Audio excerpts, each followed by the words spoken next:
Bom dia, pessoal, tudo bem? Meu nome é Ana Clara, eu sou estudante de Ciências Biológicas e hoje vou estar ministrando aula sobre anelídeos para vocês. Eu, juntamente com a professora Isabela, elaborei essa aula, nós elaboramos juntas e Só que hoje eu irei ministrar a aula, tudo bem? Vamos começar então. Bom, a gente está falando sobre o filo Annelida. Aqui a gente tem um cladograma simplificado do reino animal. Isso aqui mostra uma hipótese filogenética. O que isso significa? Atualmente, como a hipótese mais aceita, é como eles acham que está distribuído evolutivamente os animais. Então, tá aqui os anelidas, próximo de molusco e plateuminto, certo? E vamos falar um pouco mais sobre esse filo. O filo Annelida, ele agrupa animais de corpo cilíndrico e segmentado. Um bom exemplo são as minhocas. Acredito que todo mundo já tenha visto uma minhoca. Então, é um corpo cilíndrico e segmentado. São animais celomados e que apresentam um sistema circulatório. O sistema circulatório é o que a gente pode chamar de uma novidade evolutiva, porque ele não tinha aparecido até então. Né? O sistema circulatório nos animais que aparecem antes, evolutivamente falando, das minhocas, do filo Annelida, não possuem um sistema circulatório. E são animais, como eu já falei, celomados. O que isso significa? Significa que ele possui uma cavidade celômica. Essa cavidade celômica ela aparece durante o desenvolvimento embrionário de animais que possuem 3 folhetos germinativos. Lembra lá de embriologia?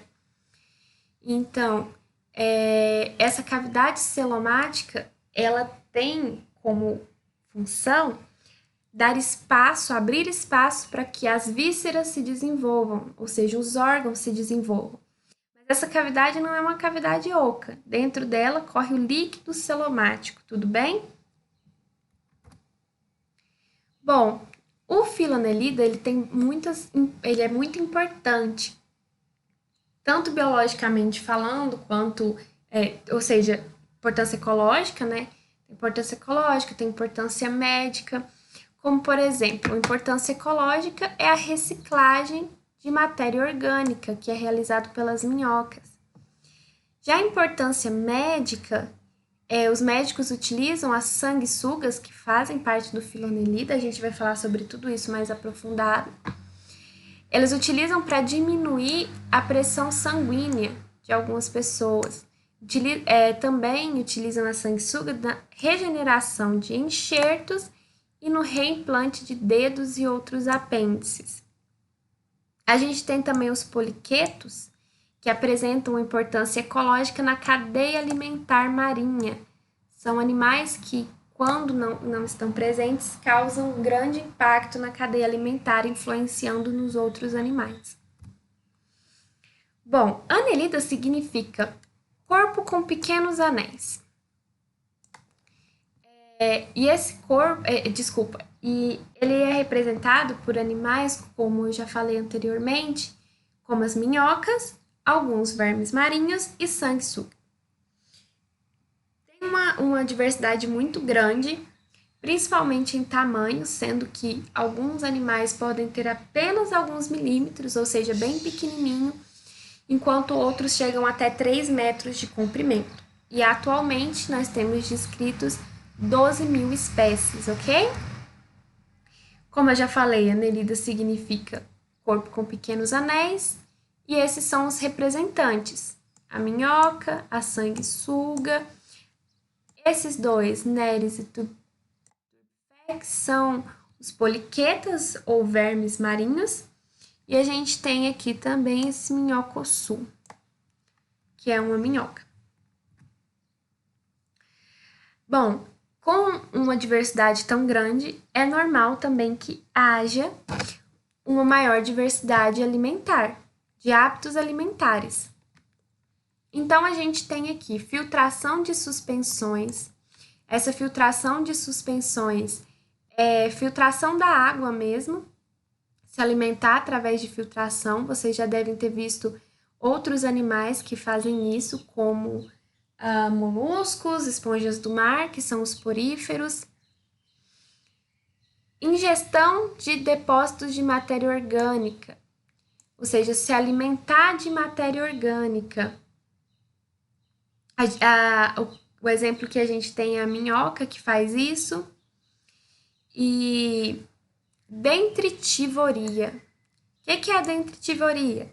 São organismos que eles se alimentam de matéria orgânica degradada ou morta. A gente tem um exemplo maior disso em animais vertebrados, como o urubu. Animais invertebrados também, como as estrelas do mar, que são os equinodermatas, mas geralmente a gente pensa mais em animais vertebrados, né? Urubu, hiena, são esses tipos de animais.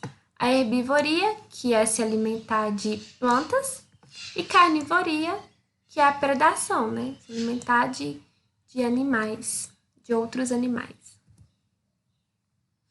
Bom, as características morfológicas básicas que distinguem o filho anelídeo de outros animais. Eles são prostotomatos.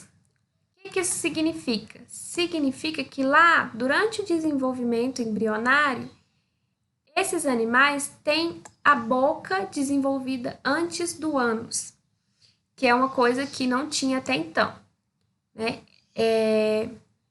Antes o ânus era desenvolvido antes da boca.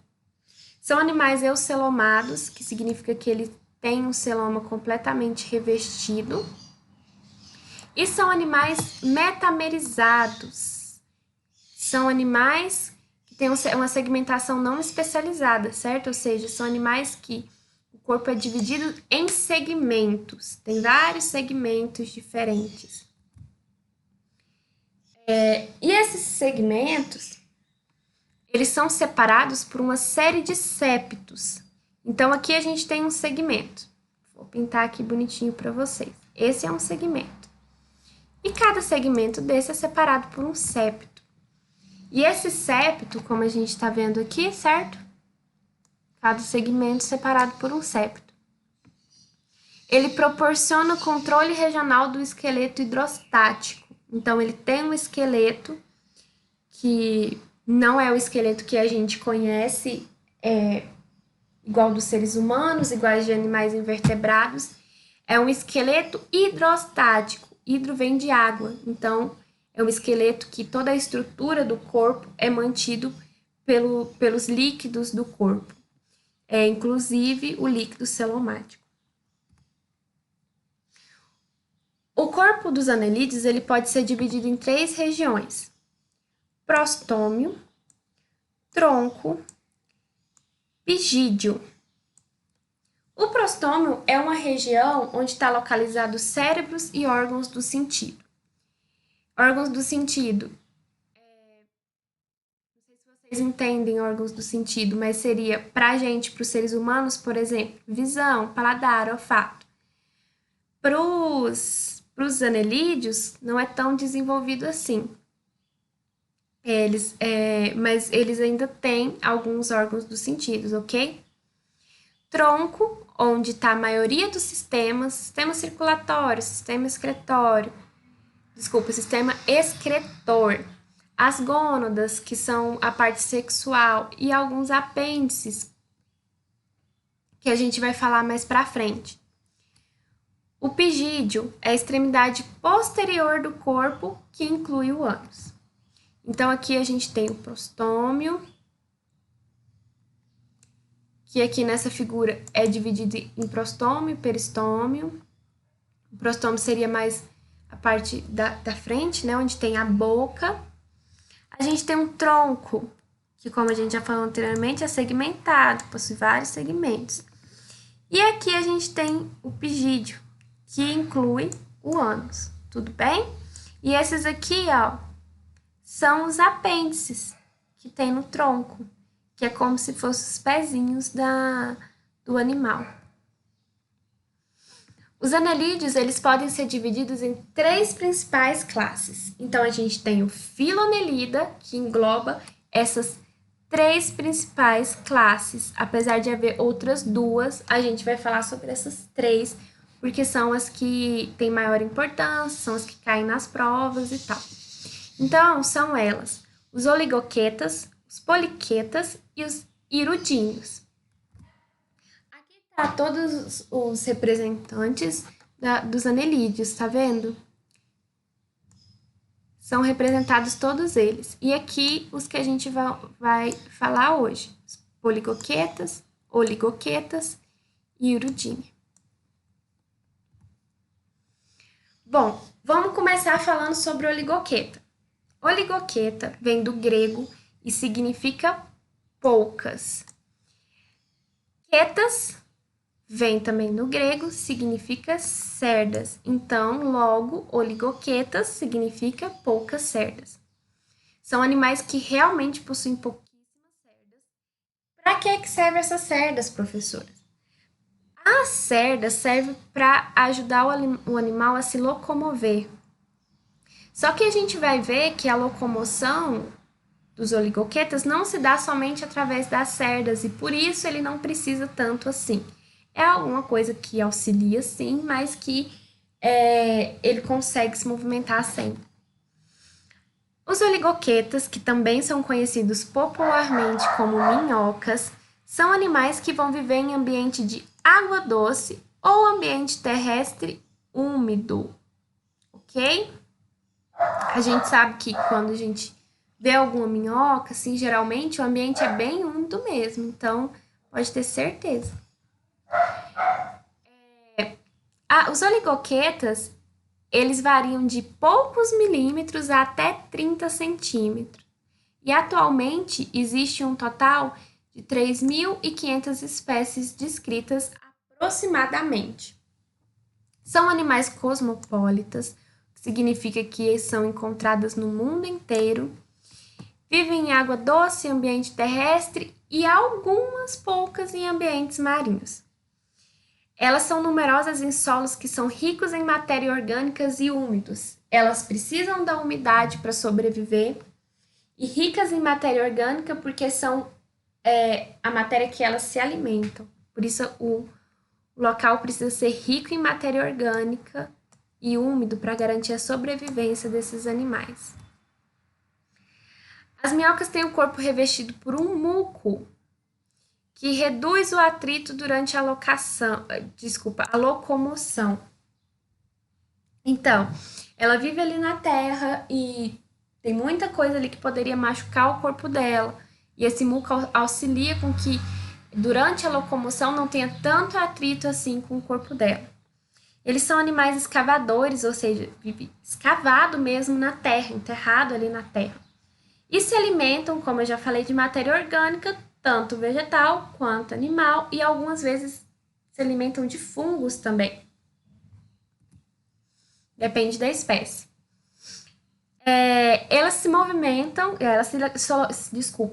os oligoquetas, eles se locomovem em solos moles pela contração do corpo. Essa contração do corpo provoca movimentos peristálticos que vai fazer com que ela consiga se movimentar. Lembra que eu falei que, apesar das cerdas ajudarem na locomoção, existe outra forma de se locomover? A cerda serve somente para auxiliar. Durante esse movimento peristáltico, a minhoca vai comendo aquela matéria orgânica que tem ali naquele solo, digerindo ele e posteriormente depositando novamente em forma de humus. Então, basicamente, a minhoca fica ali o tempo inteiro comendo e depositando humus naquela terra, que é aquela matéria orgânica já digerida pela minhoca. Inclusive, o humus apresenta, não sei se vocês já ouviram falar de humus de minhoca, né? Grande importância agrícola, ele é utilizado para adubar plantas, porque, apesar de tudo, o humus é rico, sim, em nutrientes. Então, ele é muito utilizado na parte agrícola para adubação. como eu já falei, é importante na reciclagem de matéria orgânica. Como que se dá essa reciclagem? É na alimentação dela mesma, é comendo e depositando o humus. Os oligoquetas evitam a luz e dependem do contato físico para locomoção. Então, elas precisam estar completamente ali na terra, sabe? Para ela conseguir se mover, ela vai se enfiar ali na terra para poder promover essa locomoção. E além disso, os oligoquetas também servem de alimento para alguns animais, alguns invertebrados e alguns vertebrados, como por exemplo passarinhos. Falando um pouco sobre a reprodução dos oligoquetas. Ocorre durante a reprodução uma fecundação cruzada e externa. O que significa isso? Uma fecundação cruzada. Os oligoquetas, eles são hermafroditas monóicos. Eles têm os dois sexos em um indivíduo. Então, um indivíduo possui tanto óvulo quanto espermatozoide. E externa é porque ocorre fora do corpo. O desenvolvimento é direto. O que isso significa, professor, um desenvolvimento direto? Significa que as minhocas, elas não possuem fases ou estágios de desenvolvimento. Por exemplo, a borboleta, ela possui um desenvolvimento indireto. Por quê? Primeiramente, a borboleta é uma lagarta. Ela precisa, para se tornar um indivíduo adulto, ir para o casulo, formar um casulo, ficar um tempo ali, sofrer a metamorfose, para depois sair um indivíduo adulto. A minhoca não. No momento que ela sai do ovo, ela já é igualzinha ao indivíduo adulto, ela só é menorzinha. Ela vai se desenvolver, sofrer uma maturação sexual, mas não vai passar por nenhuma fase, não vai passar por casulo, nada, ou seja, é direto. Já a lagarta não, é indireto. Desculpa, a borboleta é indireto. Antes de ser um indivíduo adulto, ela tem outra fase, tudo bem? Bom, nos oligoquetas a gente tem a presença do clitelo, que é muito importante durante a reprodução. Esse clitelo, ele é nada mais do que uma porção esbranquiçada, ela é um pouco como se ela tivesse desbotada, e ela vai secretar muco, um muco que vai formar uma espécie de casulo, entre aspas, para os ovos que vão ser postos na terra. A gente vai falar um pouco mais disso aqui, enquanto eu explico para vocês a reprodução das minhocas de uma forma mais detalhada. Bom, aqui a gente tem o momento da cópula. A gente tem dois indivíduos que eles estão copulando. Aqui está ocorrendo uma troca recíproca de espermatozoide. Aqui nessa região, a gente tem a adesão pelas papilas copulatórias, ou seja, a gente tem a papila copulatória aqui e uma aqui. A minhoca de baixo tá passando espermatozoide para a minhoquinha de cima e vice-versa, de cima tá passando espermatozoide para a minhoca de baixo. Isso está ocorrendo aqui uma inseminação cruzada, ou seja, eles estão trocando espermatozoides ao mesmo tempo. Quando tem essa troca de espermatozoides, esses espermatozoides eles vão ficar armazenados em um receptáculo seminal.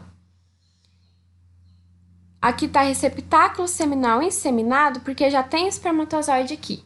Esse receptáculo ele vai ser responsável por guardar esses espermatozoides. Então, é isso que eles estão fazendo aqui, ó. Estão fazendo essa troca. Tá um passando espermatozoide para o outro e o espermatozoide vai ficar guardadinho aqui nesse receptáculo seminal. Bom, ocorreu a separação das parceiras. É aqui que entra o que eu falei para vocês, o clitelo. Lembra essa partezinha aqui? O clitelo, ele vai formar um, entre aspas, casulo mucoso. E esse casulo mucoso é onde vai estar os óvulos da minhoca, certo?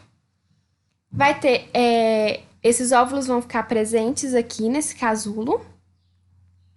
E aí vai começar a ocorrer o deslizamento do casulo. E a liberação dos espermatozoides, que lembra? Tava bem aqui, ó, no receptáculo seminal. Bem no finalzinho esse receptáculo que fica, tá vendo? Bem no finalzinho da minhoca. Aqui é o ânus, esse final aqui. Então, quando ocorre esse deslizamento do casulo mucoso, ela vai liberar esses espermatozoides dentro do casulo e esses espermatozoides vão encontrar os óvulos ocorrendo a fecundação externa. Então, a fecundação ocorre de fora do corpo da minhoca, nesse casulo. Logo depois tem a liberação do casulo, já com os ovos fecundados, e aí vai ocorrer todo o desenvolvimento embrionário, e quando as minhoquinhas estiverem prontas para eclodir do ovo, elas vão sair de dentro do casulo como minhocas jovens. Então, não confundam, porque tem o casulo, não digam que o desenvolvimento dessa minhoca é indireta, porque o casulo é somente uma proteção para os ovos. Depois que a minhoca sai do ovo, é o que interessa.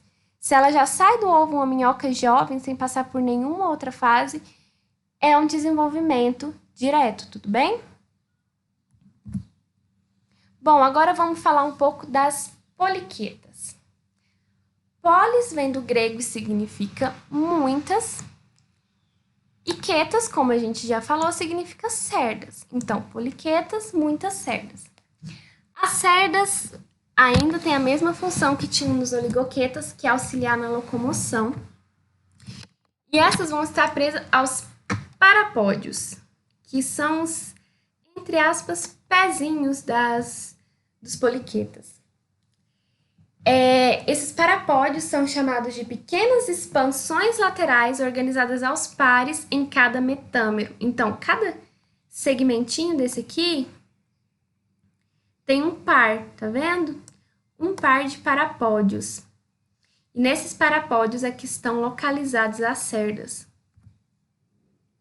Bom, os poliquetas, eles são vermes marinhos, são distintamente segmentados e eles apresentam uma porção aqui do corpo, uma porção anterior, que apresenta uma cabeça bem nítida, né? Na minhoca, a gente não consegue diferenciar só olhando assim de longe onde é a cabeça, onde é o ânus. Nos poliquetas, não. A gente consegue diferenciar. Inclusive, eles têm tentáculos sensitivos aqui no final, apêndices sensitivos, para ajudar eles na movimentação dentro da água e tal.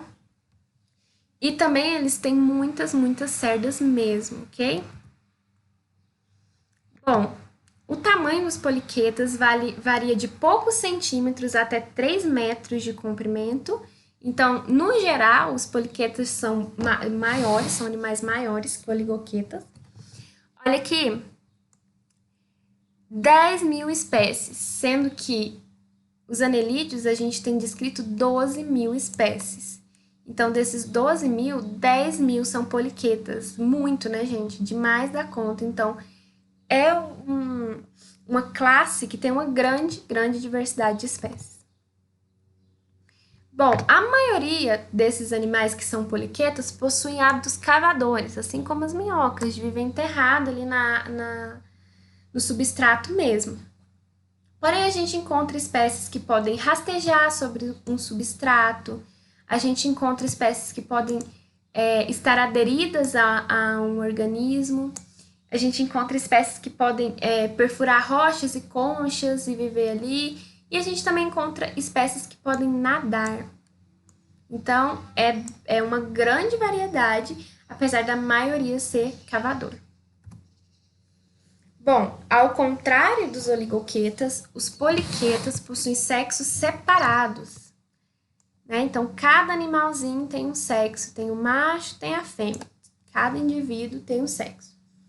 E a fecundação também é externa, só que ocorre o seguinte: os animais vão liberar os óvulos e os espermatozoides na água mesmo, eles vão se encontrar e vai ocorrer a fecundação ali. A evolução é indireta, ele possui um estágio larval, um estágio de natação livre. Alguns secretam e ocupam tubos, então eles secretam ali do corpo dele um tubo e vão ficar ali naquele tubo e vão adquirir uma forma séssil. Aqui, mostrando para vocês. Essa sérpula é o tubo que ele secreta e ele fica ali numa forma séssil, sabe? Ele não nada. E aqui a gente já tem um indivíduo que é livre, que é nadante.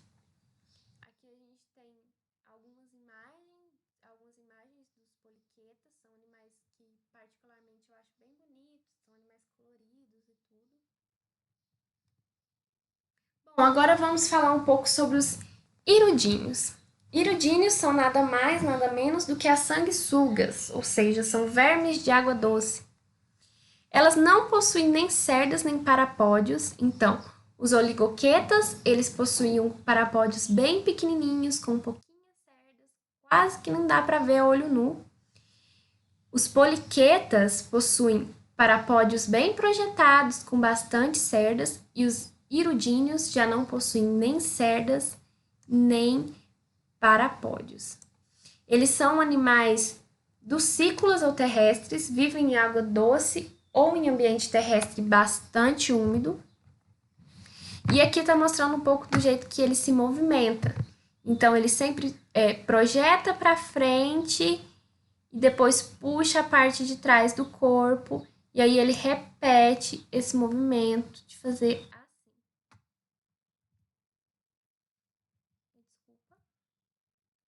Bom, eles são animais que vivem principalmente em brejos e são ectoparasitas hematófagos. O que isso significa? Ectoparasitas são parasitas que ficam do lado de fora, eles parasitam a pele. A gente tem também os endoparasitas, que são animais que parasitam por dentro, que não é o caso das sanguessugas, são ectoparasitas, ficam de fora.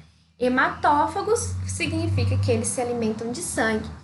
Ocasionalmente, eles podem parasitar o homem ou algum animal doméstico, mas é mais comum que eles parasitem quem animais do brejo, né? Que são animais que estão ali na sua cadeia alimentar mesmo. Porém, apesar de existirem os ectoparasitas, existem animais de vida livre que são predadores, predam seus alimentos, invertebrados pequenos, menores que eles, né?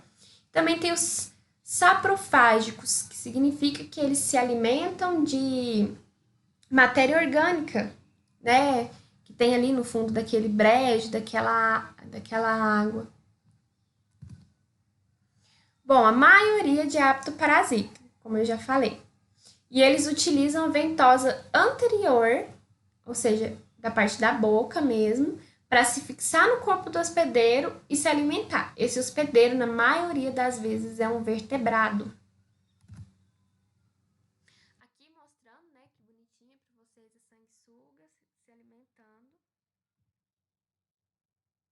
Bom, as sanguessugas são animais monóicos de fecundação cruzada e externa. O que isso significa? Assim como os oligoquetos, ou seja, assim como as minhocas, eles são hermafroditas. Tem a fecundação cruzada, os dois fecundam ao mesmo tempo e é externa, é de fora.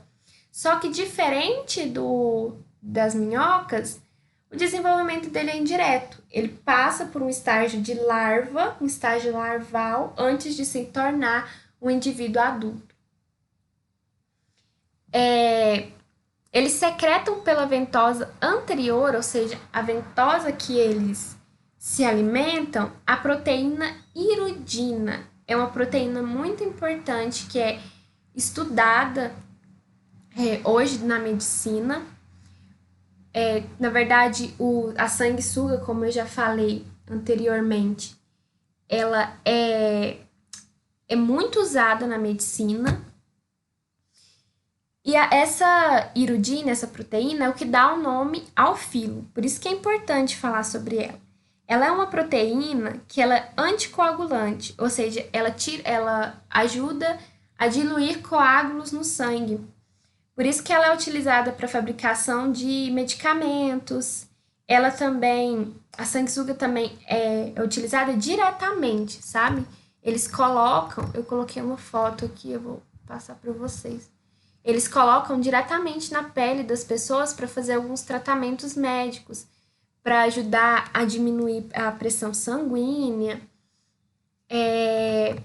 também para ajudar em dores de articulação, eles falam que auxilia bastante, e por isso que tem essa importância médica, né?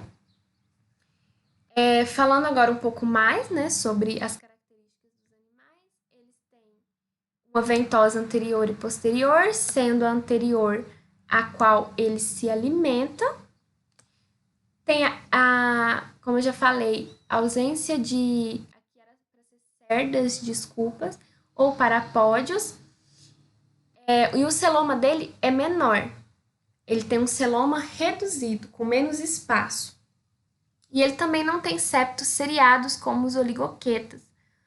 Os septos dele aqui a gente consegue já reparar a diferença, é mais fininho e tal. Bom, aí, como eu falei, né, na medicina, muito antigamente ele era utilizado para fazer sangria, que é para tirar o sangue do corpo mesmo. Muitas pessoas acreditavam antigamente na medicina mais antiga que era bom fazer essa sangria porque limpava o sangue. Hoje a gente sabe que não é bem assim que funciona. Existem algumas doenças que algumas pessoas têm que realmente é necessário fazer uma espécie de sangria, mas são doenças raras. E esse anticoagulante que ele tem nas glândulas salivárias é da proteína hirudínea, que eu falei para vocês, e hoje em dia ele é utilizado na fabricação de remédio. E é isso, pessoal. Eu espero que vocês tenham gostado da aula e conseguido aprender. Eu agradeço muito se vocês assistiram até aqui. Obrigada!